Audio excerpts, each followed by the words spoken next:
Shalom Bapak Ibu, saudara yang dikasihi Tuhan. Puji Tuhan, pada hari ini kita mendapatkan lagi satu renungan dengan satu tema Roh Buta dan Tuli. Mari kita baca ayat ini sama-sama ya. Dalam Markus 9 ayat 25 sampai 29 dikatakan demikian.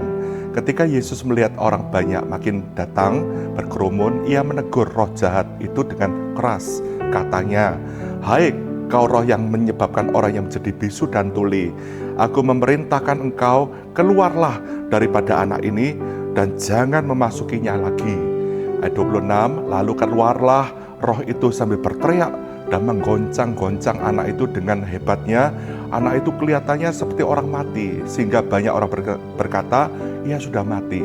Ayat 27, tetapi Yesus memegang tangan anak itu dan membangunkannya, lalu ia bangkit sendiri.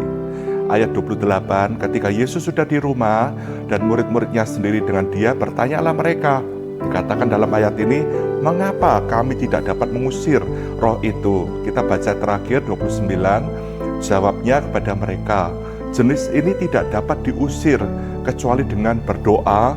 Seperti dikatakan dalam Matius 17:21, ada satu kalimat yang tidak ditulis dalam Markus ini, yaitu jenis ini tidak dapat diusir kecuali dengan berdoa dan berpuasa. Bapak Ibu, iblis itu seringkali membutakan dan membuat telinga orang-orang menjadi tebal, susah bisa melihat dan mendengar setiap kebenaran-kebenaran firman Tuhan, sehingga mereka tidak bisa melihat jalan keselamatan yang Tuhan sudah anugerahkan, yang sudah dibuka melalui Kristus. Mereka tidak bisa dengar suara Injil Kristus untuk memanggil Dia. Dan kita lihat Tuhan sanggup mencelikan mata yang buta, serta membuka telinga-telinga yang saat ini sudah tertutup tuli. Mereka tidak bisa dengar berita kabar baik ini. Dan Tuhan membebaskan semua orang-orang tertawan.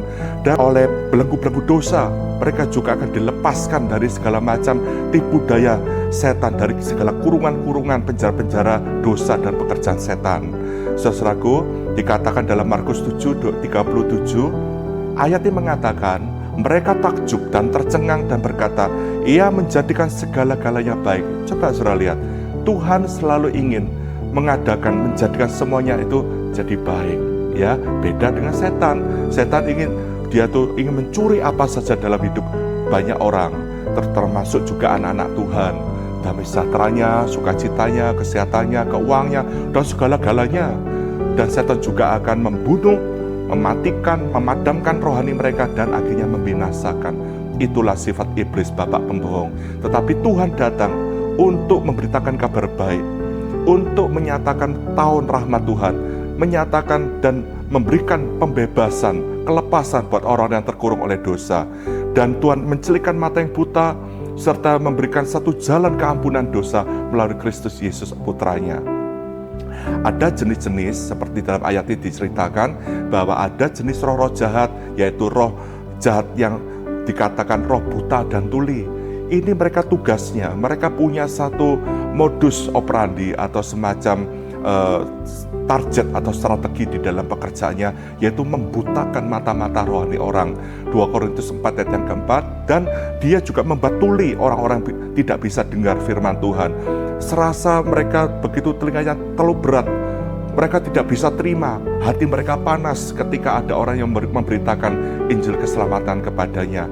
Tapi jangan takut ya Bapak Ibu, marilah kita ambil bagian dalam menjelang hari-hari ini, mempersiapkan untuk Natal GBZ 2025. Pakailah kesempatan ini kita ambil bagian dalam proyek penginjilan di dalam memenangkan jiwa-jiwa. Bersama Tuhan kita bisa, karena roh Allah ada pada diri kita untuk menyatakan tahun rahmat Tuhan, membebaskan orang-orang terikat, melepaskan orang yang dalam kurungan-kurungan dosa. Tuhan Yesus memberkati. Mari kita berdoa. Terima kasih Tuhan, urapi kami mohon kuasa-Mu, sehingga kami diberikan keberanian kuasa Roh Kudus, sehingga kami akan pergi Tuhan, untuk melepaskan orang-orang yang terikat oleh dosa, yang dibutakan mata hatinya, yang ditutup telinganya untuk mendengar akan Injil keselamatan. Kami yakin dan percaya Tuhan, bersama Tuhan kami bisa. Dalam nama Yesus, kami rindu banyak jiwa-jiwa yang dimenangkan dan diselamatkan. Dalam nama Tuhan Yesus Kristus, kami berdoa. Amin. Tuhan memberkati.